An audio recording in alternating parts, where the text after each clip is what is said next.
Welcome. I'm so very honored to be here. And I have something for you, Evie. Don't forget.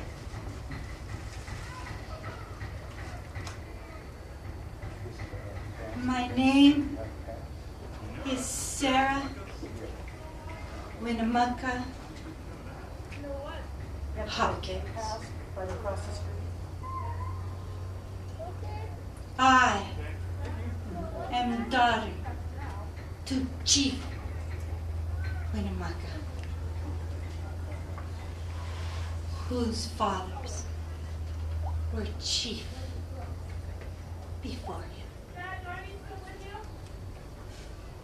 I have two sisters, Mary and Elma, and three brothers, Lee, Tom, and Natchez.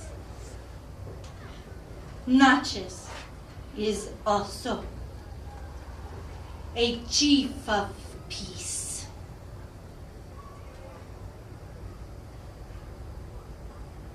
When I was born,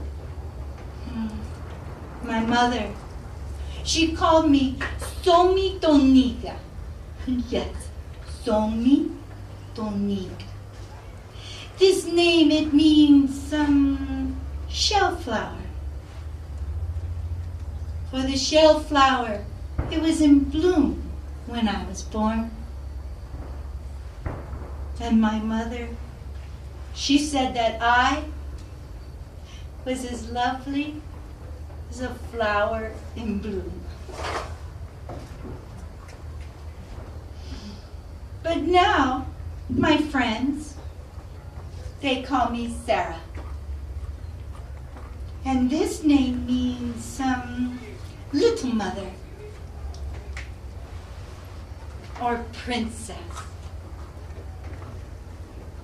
And I would be grateful if you, my friends, would call me Sarah.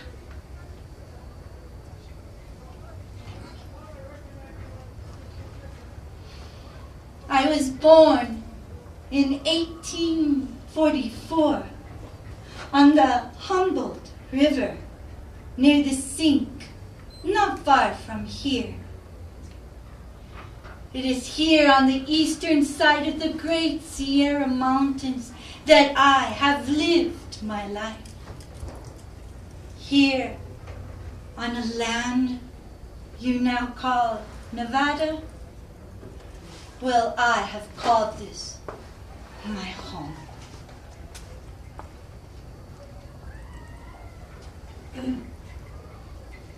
I was a small child when white man was first seen in this area. He came like a lion. Yes, like a roaring lion. And I have never forgot that day. Scouts had come to my grandfather to say that there was a pale-faced man who was camped down by the river. My people were terribly frightened, for they said that this pale-faced man had hair all over his face like a beast, and big blue eyes like an owl. I was frightened. But not my grandfather. No, grandfather was not frightened at all. In fact, his heart was so filled with joy that he leaped from where he was and went down to the river to meet these white men. Now, of course, when he did so in a manner of peace and welcoming. He had his arms outstretched as so, and he had removed his upper garment, so you could see he was hiding no weapons. And he said a word in our language of peace, of welcoming. He said, "Tuki, tukio, tuki, tukio." Now this word is all is well, all is good. And these men who were camped down by the river, well, they could tell that grandfather was a mighty chief. He had many braves behind him. But they had mistakenly thought that he was calling out his name to them. So from that time forward, they called my grandfather Chief Tuki, or Truckee, which is a more common mispronunciation. You may know that there's a cool, clear river that flows from mighty Lake Tahoe, called the Truckee. And it flows through a peaceful meadow also, named Truckee. And even a town is named after my grandfather. This name would make grandfather very proud all the days of his life.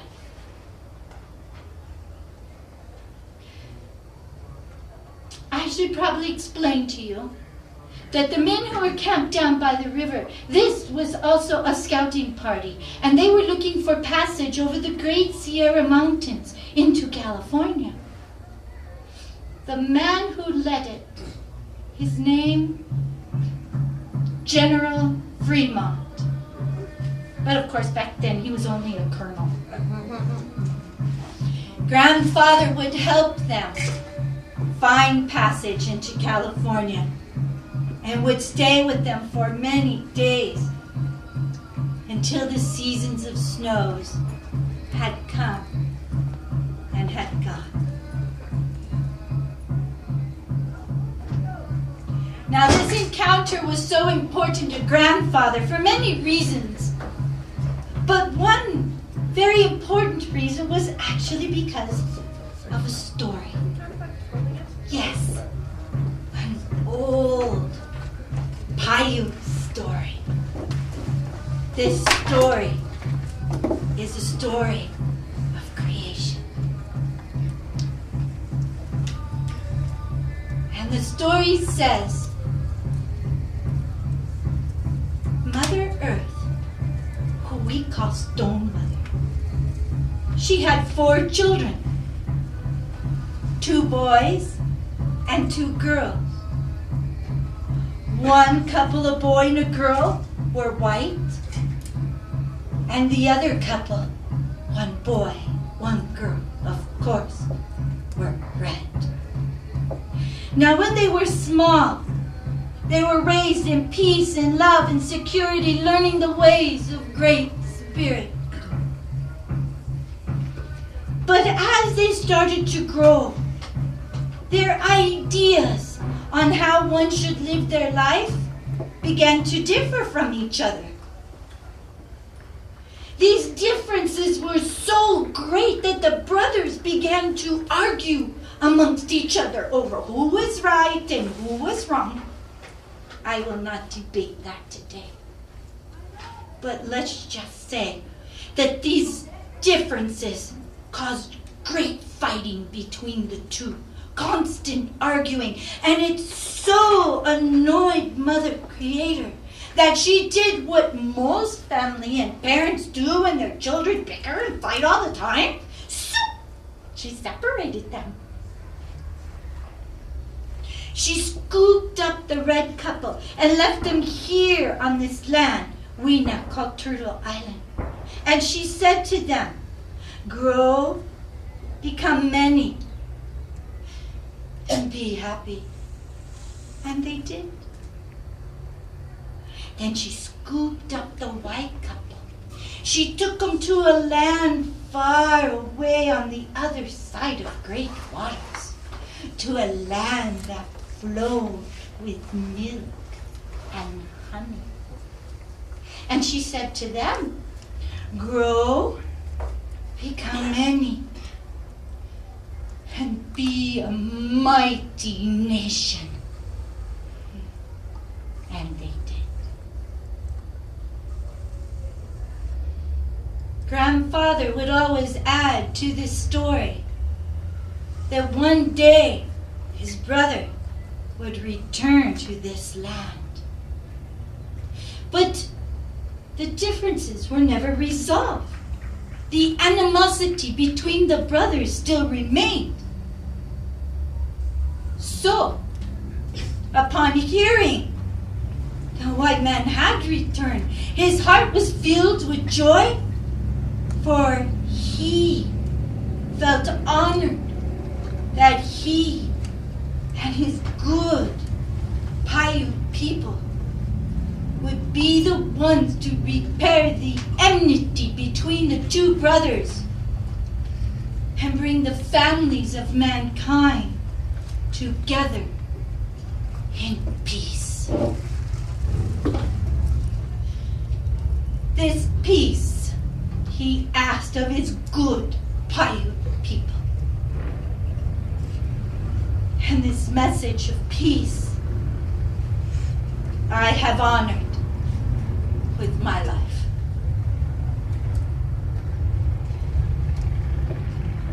I would like to say many times peace is not an easy thing. No. For fear, suffering, and especially ignorance, it can breed hatred even in the hearts of good people.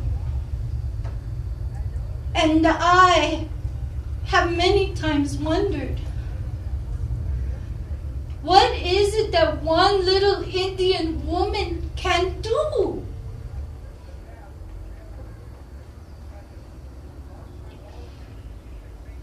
But I am strengthened, encouraged, and given hope by many things. But one thing that gives me much hope and encouragement is a poem. I love poetry. Do you like poems? Yes. This poem was written by a blind woman of my time. Her name, Mary Day Arms. She had endured much in her life, and her poem does give me courage. For it says,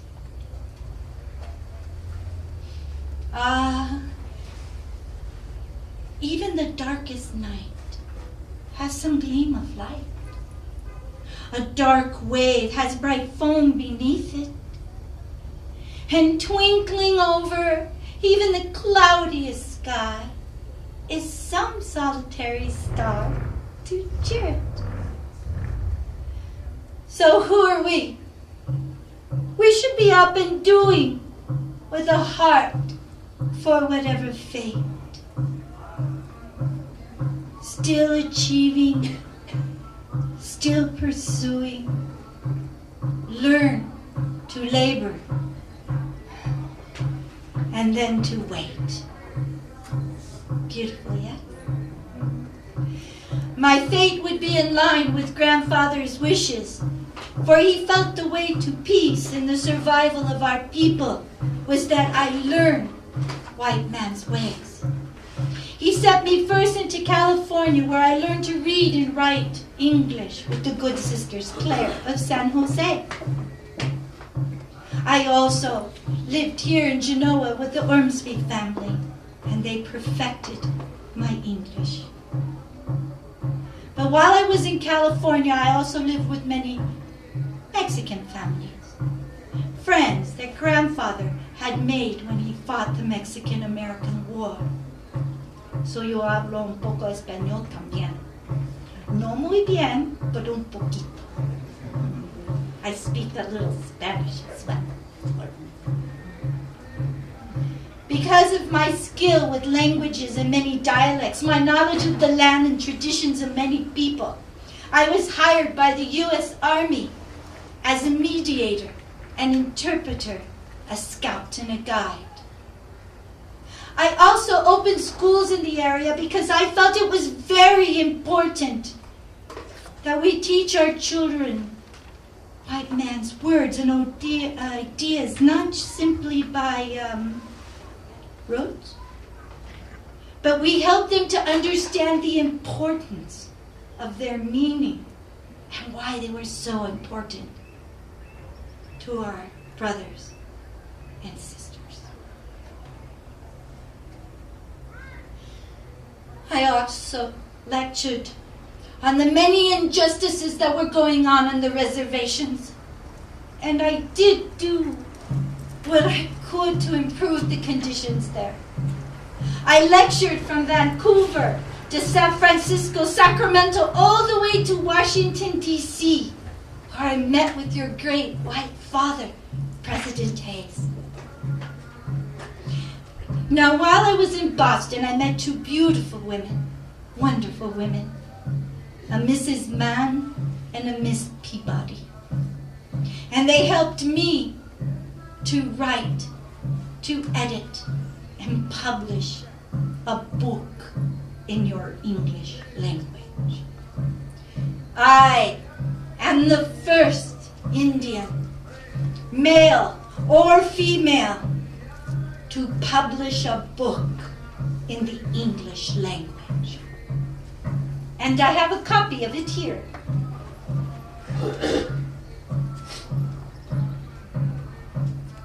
Life among the Paiutes, their wrongs and their claims.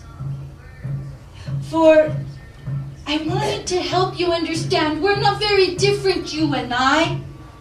We have all the same claims in life. Rights to life, to liberty, and the pursuit of happiness. These things were given to all of us by great Creator Father. I think the best of these is happiness. I think we all share in a desire to be happy. We want to live on land and call it home. We want to raise children and families and provide for them. We want to love. Oh, and we want to be loved. These are the things that bring one true happiness. And I believe when one is happy, they can spread happiness to all those around them.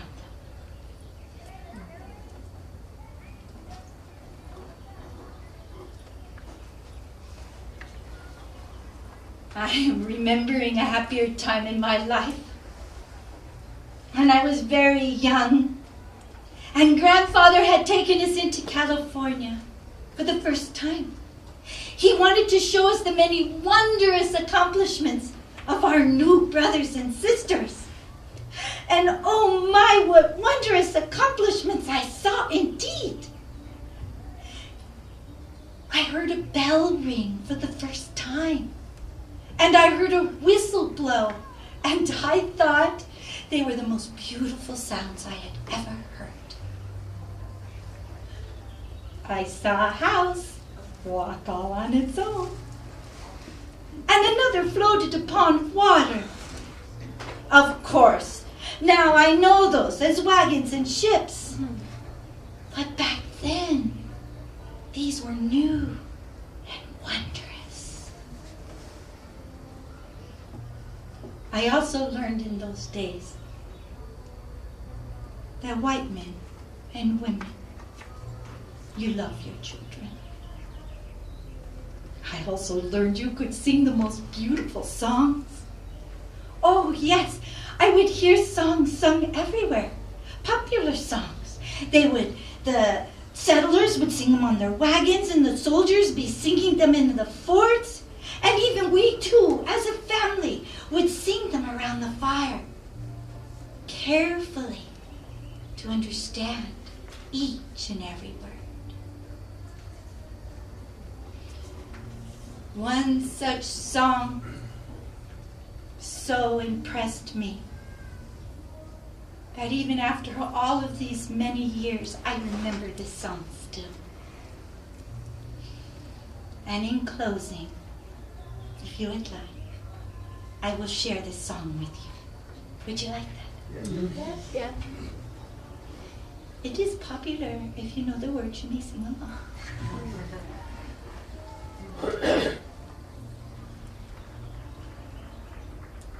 Oh, say, can you see by the dawn's early light what so proudly we hailed at the twilight's last gleaming, whose broad stripes and bright stars to the perilous fight for the ramparts we watched were so gallantly streaming, and the rockets' red glare, those bombs bursting in air, gave proof through the night that our flag was still there. Oh, say does that star-spangled banner yet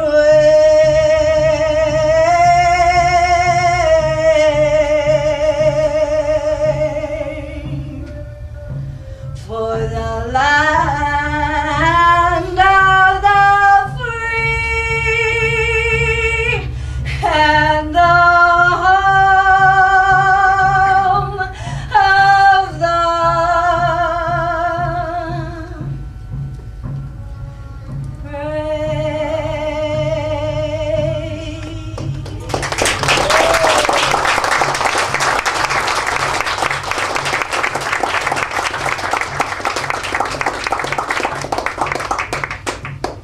May the good Lord, may He bless each and every one of you this day, you and all of your many efforts. Thank you, and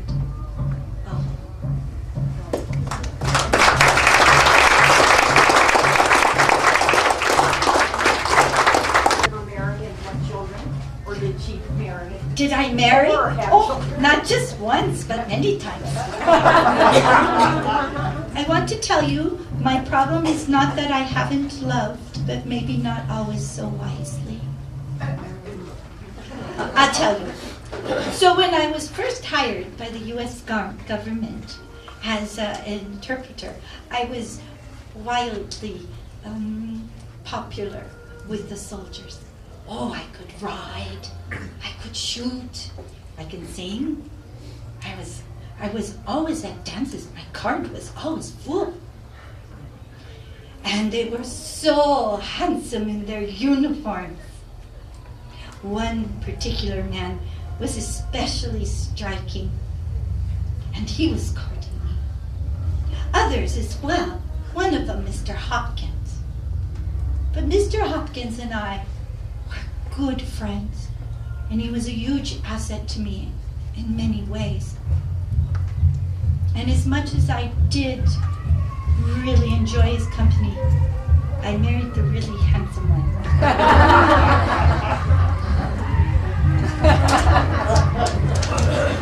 However, he drank too much and he was mean, so I divorced him.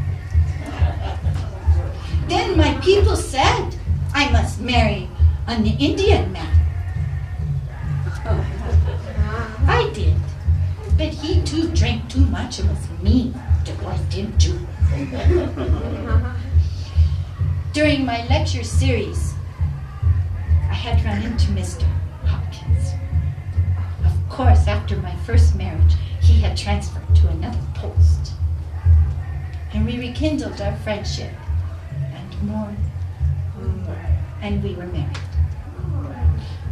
He did not drink too much. He had some failings, as all of us do, but he was kind, and he was good to me. And I'm still married still. Now, children, question I'm asked many times. In our tradition, it takes many types in a family. Not all do everything. Maybe you are a beautiful beater. You look like a strapping good hunter to me. And maybe you could tan or make bread and wine. And all these things, all these skills would be brought into a family, into a tribe, and each one would take what was needed and also bring what was needed.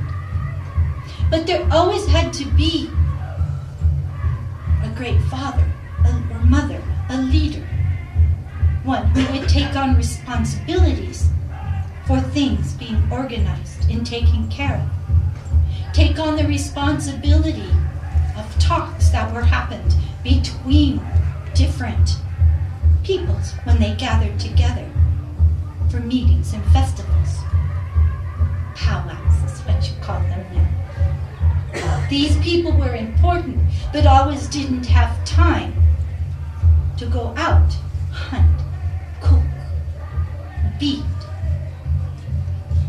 These people of responsibilities were called mothers, fathers, chiefs, chieftesses. I am a daughter of many great chiefs. And even very young, grandfather saw something in me. And he raised me and taught me things so that I too could be a leader.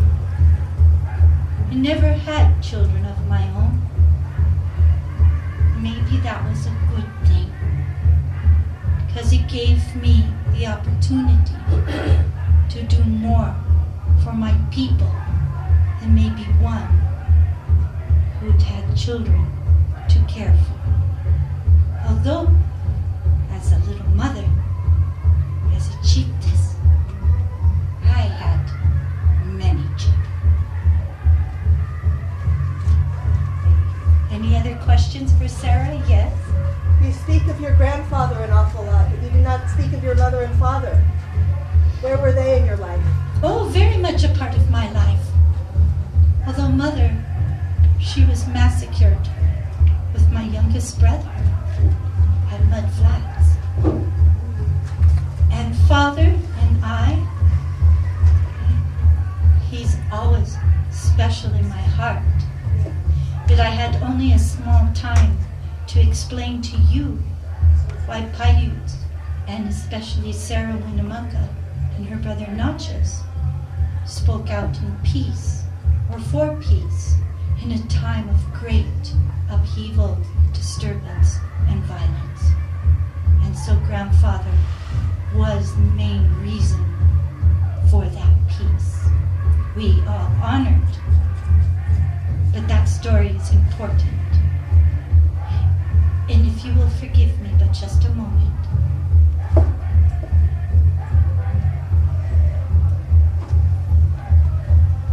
I would like to answer that question as the historian Dianna Borges. And what I want to say, to kind of end the story, I don't know, where's my timekeeper? Oh, you've got time. Oh, yeah. 20 minutes. Good. Because the question never comes without a story in my book. Sarah died in 1891 at the tender age of 47. It seems quite young to many, but back then the age expectancy was about 45, so she actually lived quite a long life. She sure did get a lot done in that time period. My goodness, she traveled, not always accompanied. She did many things, amazing things. In my enactment of Sarah, I couldn't possibly tell you all the stories of Sarah in 20 minutes. What my hope was to do was to introduce the woman to you.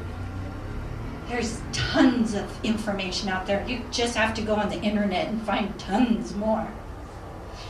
If I may make a suggestion, I would suggest you read her book. It's beautifully edited so that you hear this little Indian woman's voice.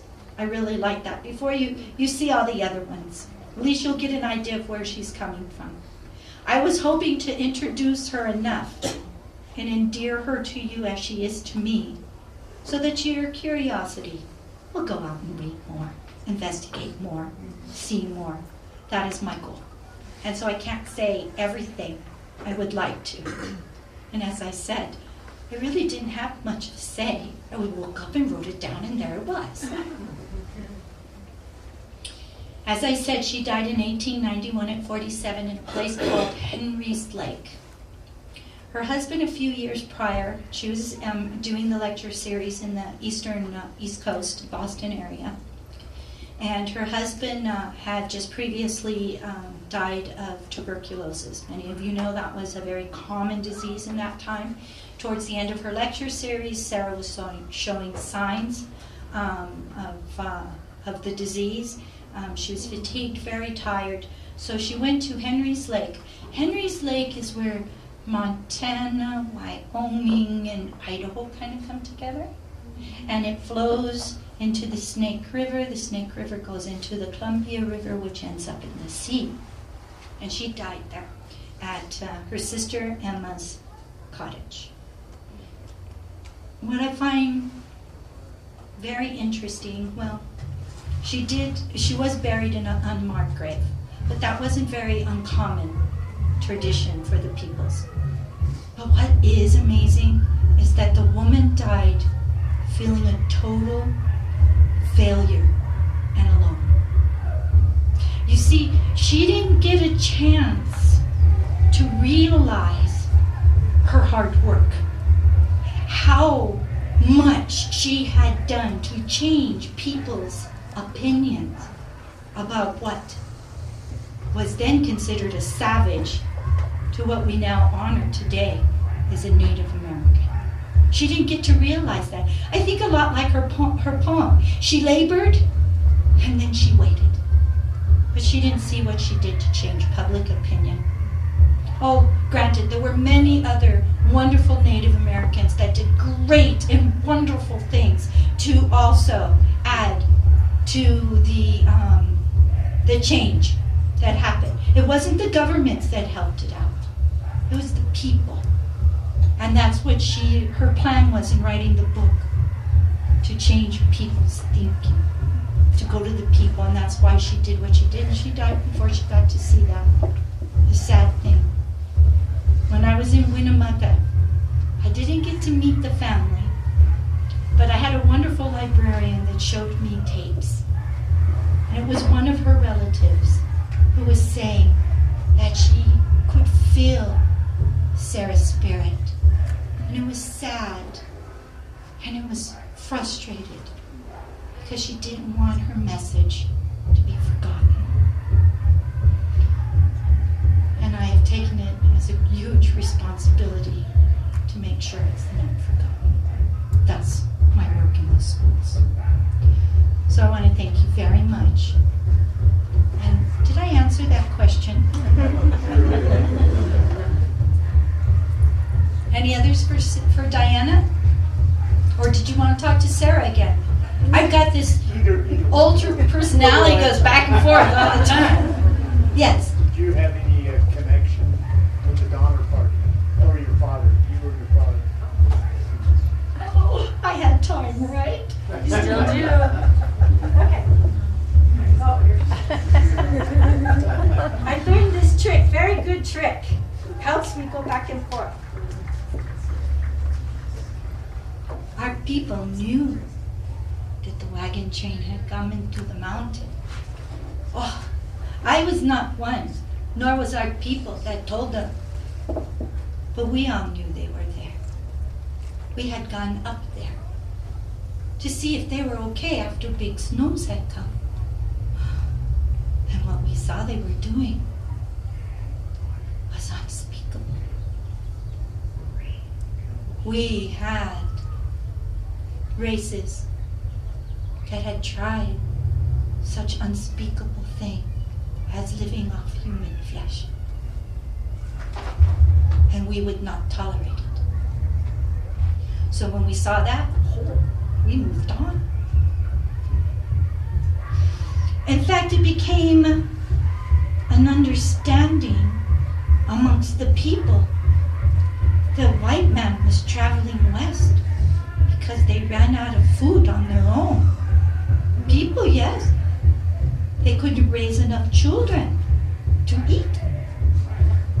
We thought that, yes. And so we thought that when they were coming, they were going to eat us. Such fear from ignorance. But one day, wagon train was coming across, unexpected, and our men were gone. I was just a really small child, and my mother was with child, and my aunt as well. And there were so many little children that they couldn't run fast enough with all of them into the mountains to hide from the coming white folk. And so they buried me and my sister in the ground to our neck and put a sage bush over our heads to hide us. Oh, you laugh as I do too now. But back then, in the night or in the day, I was so fearful. I would hardly breathe because I was afraid they would find me and eat me. Oh, I was so grateful when Father came at nightfall and found me and brought me, and I held on to him so tight. So, when Grandfather said that he was taking us into California to meet all these white brothers and sisters, I did not want to go. I went kicking and screaming. I acted like such a child. I was so fearful. I was so afraid. Grandfather must be wrong. These aren't good people.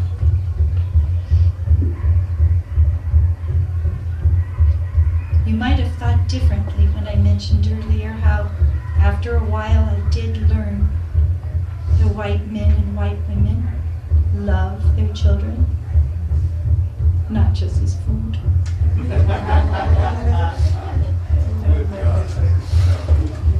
There's a nice story. They say it much better, because this is for children, of course, but the story is even brought up in here. Trying to find a place. I thought I saw it. Oh, but anyway, the picture is in, there is a picture in here of that very if you can't purchase this last one, then if you have children, young people, this is an excellent book. This is probably one of the best of the children ones I've seen yet. Very, very good.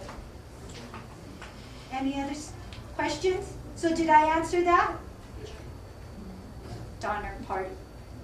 Crazy people. What kind of age do you think? How young and how old? 12-year-old? 12-year-old. Yeah. Oh, and when I was buried, oh yes, much younger. No, the book. Somebody reading it now. Oh yes, I would say 12, but even an older one I think would appreciate this one. There are many, actually. There's another one that's geared more towards the young adult. This one is very good for young adult. So I've brought everything here. I've brought many of them. Any other questions for Sarah? Yes. Sarah, how did you become literate in order to write a book? Or did you dictate the book to someone else who wrote it and how you wrote it? No, I am educated. First, good sisters Claire in San Jose, but I didn't go to school there, my sister and I and my brother, very long, because many white families didn't want to be educated next to savages.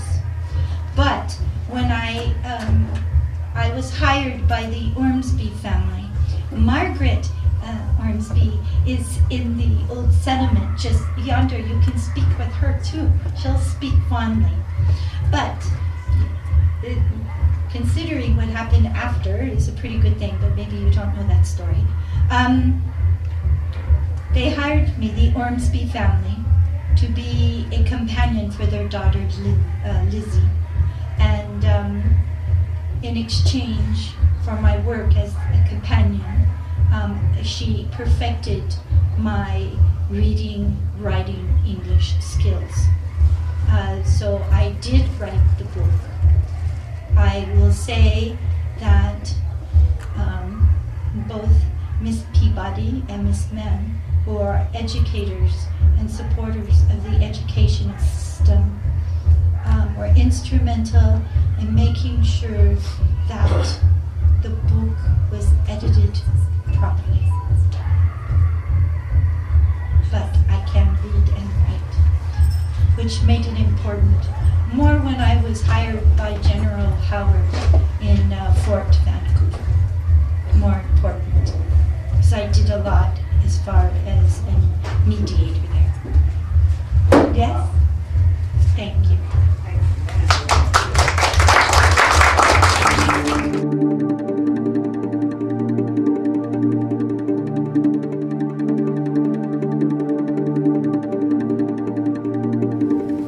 Good morning, it's Colleen Hillman at Bridger Mountain Boutique inside the Carson Mall. I'm here today with Dwight and Dianna Borges. How are you today?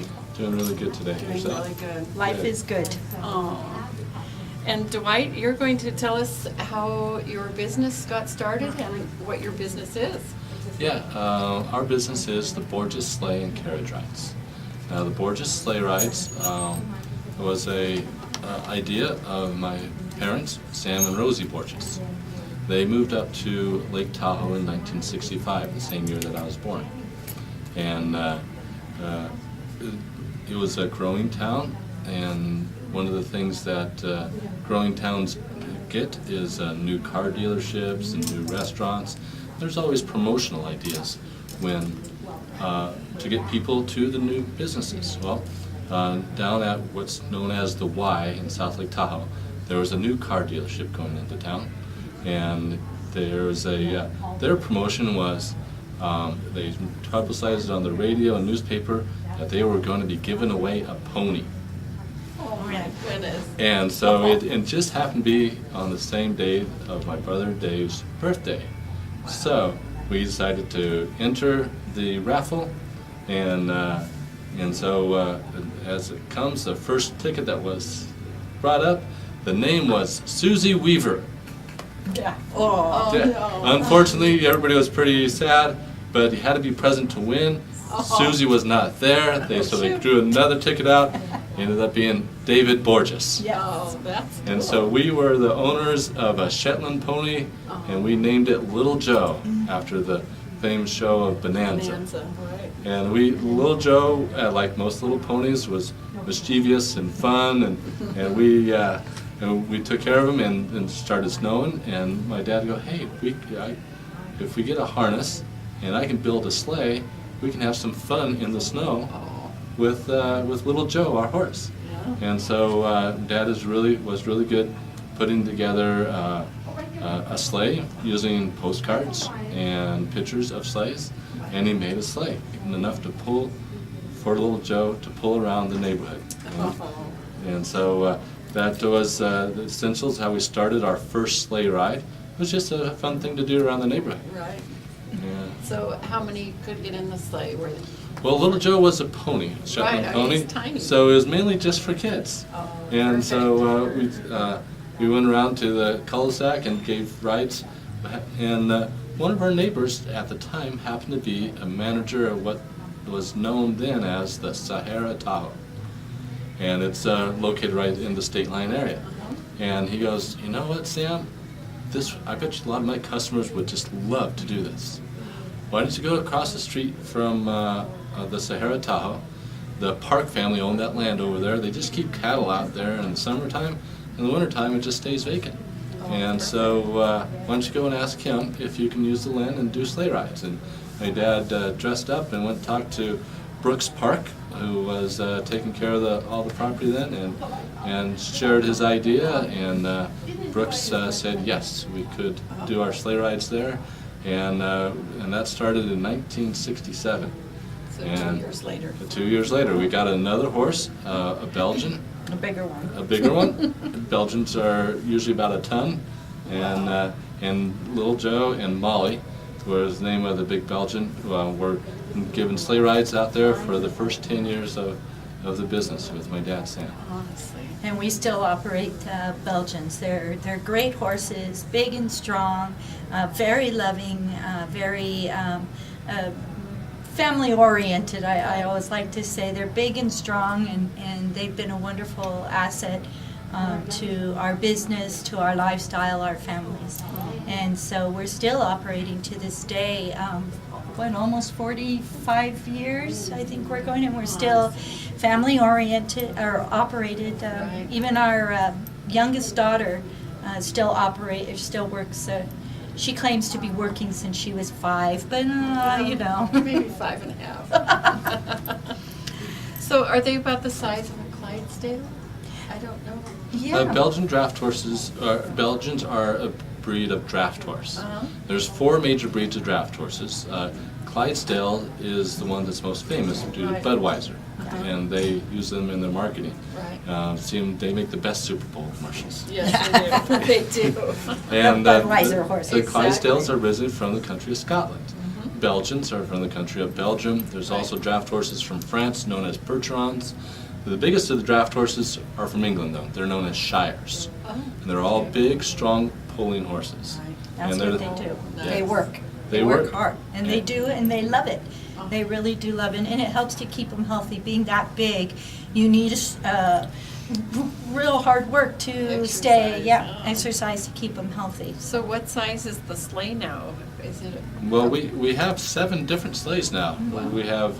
We still have the original sleigh that my dad built back in 1967, and we've acquired sleighs through the Amish, and we built some of our own, and so we now have sleighs that range from just 2 people all the way to our biggest one, which holds 20 people for a large 20? party. What Yeah. fun would that be? Yeah. It's a festive sleigh. We do the dashing through the snow, sing jingle bells. It's lots of fun. And to keep the horses busy, of course, in the summertime we do carriage rides. Oh, wow. And so that's a fun activity that we have operating now. Of course, this time of year mostly just in the weekends, but as summer approaches, we'll be open 7 days a week from noon to sunset, and our rides are only $25 per person, and it gives you a nice ride down to the lake, along the shores, and then back up. And I've seen a horse and carriage near the, I believe, Harris. So Yeah, the state line area. Is that you? Mm-hmm. Yeah. All right, that's Yeah, beautiful. we've been operating continuously in the South Shore area for, like I said, almost 45 years. Long time. So you probably, you're holding up I one of am our holding books your here. book.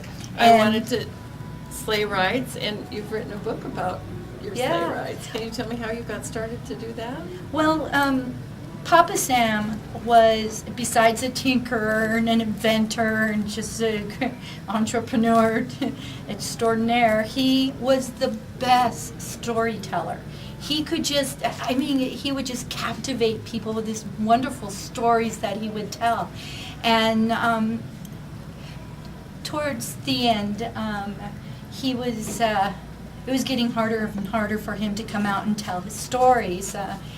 He lived to be 86, and he worked almost till the last couple of years. But it was getting harder and harder, and we kept saying, Sam, you need to write down these stories. You need to write down these stories. And he would say, well, I can only type this fast. It'll take me forever to write the book. And I said, well, Sam, I'll help you. I'll help you. Little did I know that meant I was volunteering to write the book. And so you did. He said that the best way to get things done is to give the job to a busy person. And I'm the mother of 4 children, was raising 4 children, helping my husband with the business. I had a couple of other little things going, I guess we'll talk about here in a little bit. So I was really busy. Okay, I'll write the book. As I said, towards the end, Sam was getting ill. And kind of my disclaimer is that we managed, and we would have them come over. That next afternoon, he was at my house with a tape recorder ready to start. I was like, okay, so Not off the hook. we had many of these wonderful afternoon lunches where we would sit together and reminisce and go through all of these stories, and I would put them on tape. And then in the evenings, actually, to do it, I had to wake up at 4 in the morning and do the book until about 7 when my real morning started with the family, and I found that worked for me for a while. We managed to write, edit. The editing I wish could be better, but we edited and published the book in 10 months, which is amazing. I think most writers I've talked to needs a lot more time. And we were able to get it in the hands of Papa Sam before he passed away, a month before he passed away. And, you know, I'm real proud of that accomplishment. As well you should be. Yeah, so the nice thing about the book, we decided to write it, and it's just the family. I'm not really named, kind of alluded to some of the other family, but it was just the main family, the boys and his parents, and the boys' parents, Sam and Rosie.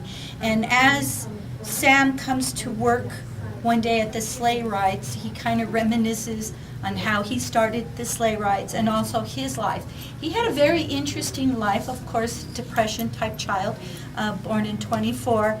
And his mother was cured of blindness by the power of prayer.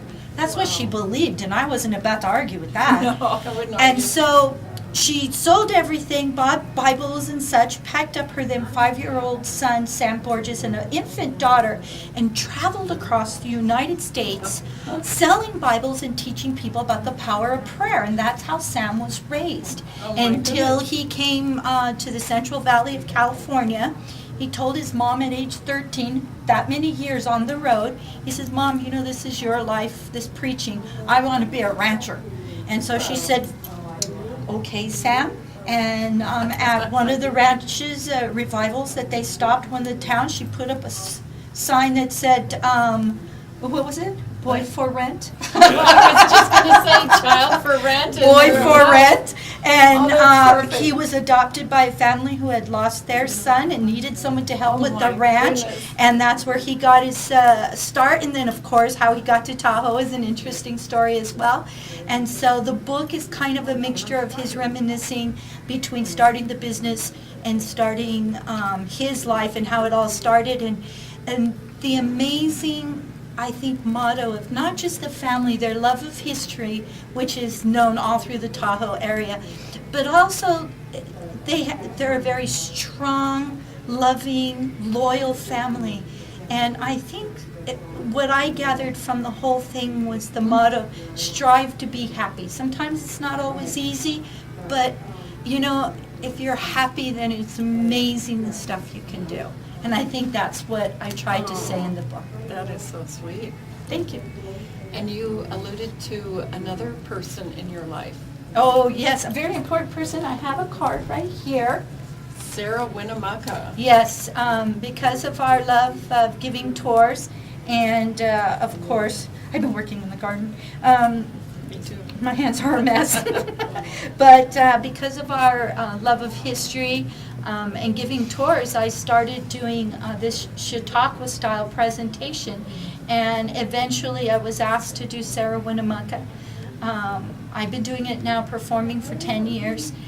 It's been a marvelous path. I can't really explain in words the honor it's been to represent this amazing woman.